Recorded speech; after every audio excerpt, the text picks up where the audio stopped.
Hi. Financial planning is a concept that has gained popularity in recent times. Financial advisors emphasize the importance of financial planning in the realization of our financial goals. In this video, I shall try to explain the what, why, and how of financial planning. That is, what is financial planning, why financial planning is important, and how we can formulate and execute a financial plan. All of us have our financial goals in life. Financial goals differ from person to person. Also, goals change when we advance in age. Buying a house, buying a vehicle like a car, educating children, going on a dream vacation, planning for retirement, all these are financial goals.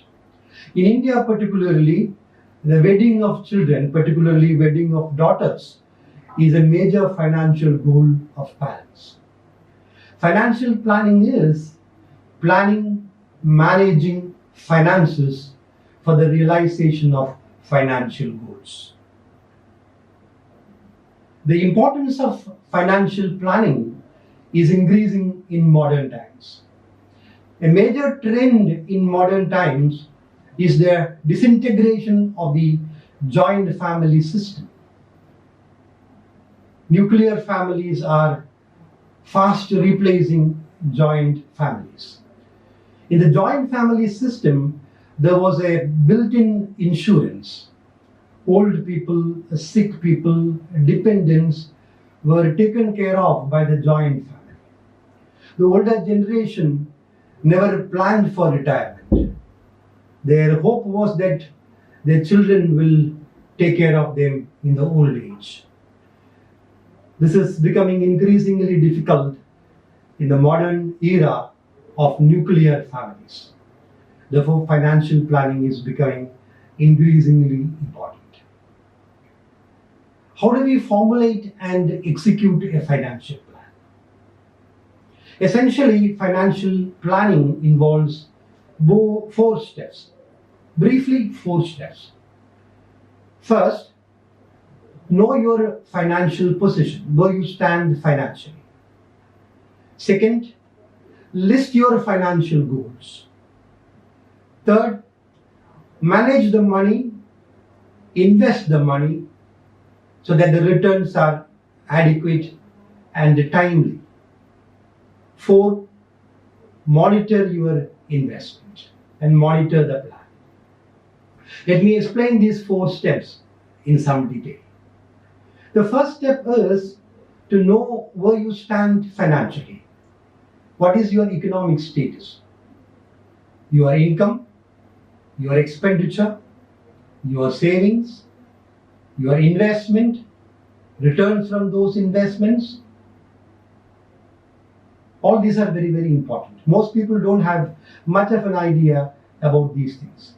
So it is important to know all this. I repeat, income, expenditure, savings, investment, insurance, whether they have insurance or not, borrowing, the debt of the person, the family. So know where you stand financially. This is the first step. Second step is list your financial goals. And when you list your financial goals, be very specific about them. It is important that you write down your financial goals, and the financial goals should not be vague, it should be specific. For example, I want to buy a house costing 55 lakhs in 7 years. I want to buy a car costing 5 lakhs in 3 years. My daughter is 7 years old now. I want to finance her higher education when she turns 17 in 10 years from now. These are all examples of specific financial goals. So be specific about your financial goals, write them down.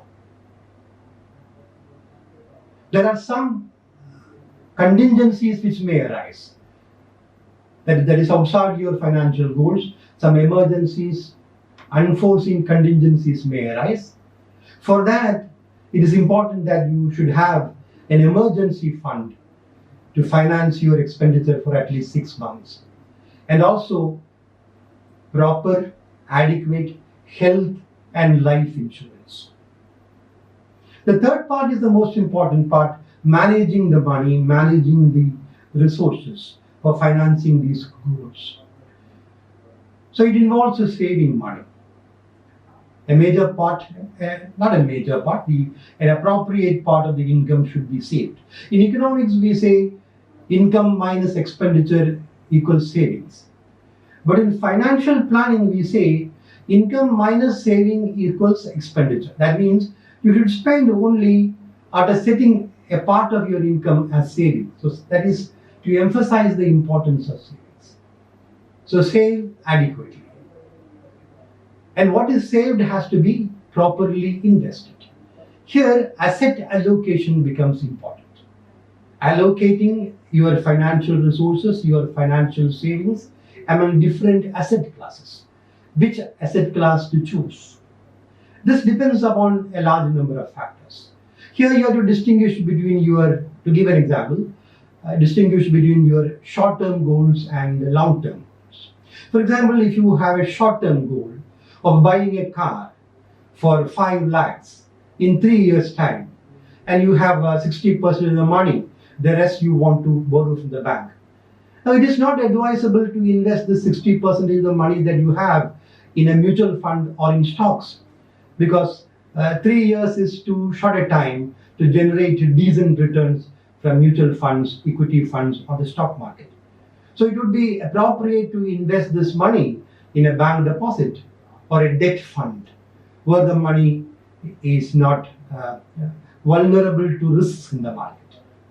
But if your goal is to finance the education of your daughter or your son, which is coming up 10 years from now, or if you are planning your retirement, which is coming up 20 or 25 years from now, the ideal asset allocation, the ideal investment strategy should be to invest in equity mutual fund, or in hybrid funds. Because experience tells us that in the long run, stocks outperform all other asset classes. In India, during the last 40 years, more than 40 years, equity has given around 16% compound annual growth, outperforming all other asset classes.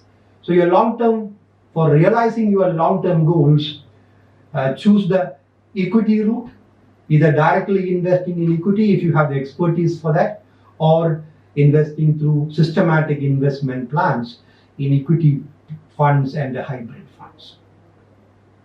The fourth step in financial planning is monitoring your plan.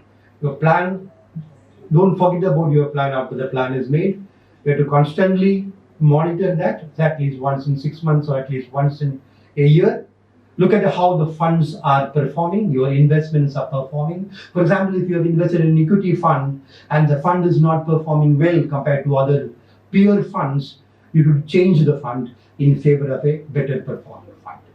So monitoring the performance of investment is very important. Remember, there's a very important saying, failing to plan is planning to fail. Don't plan to fail, plan to succeed. Thank you.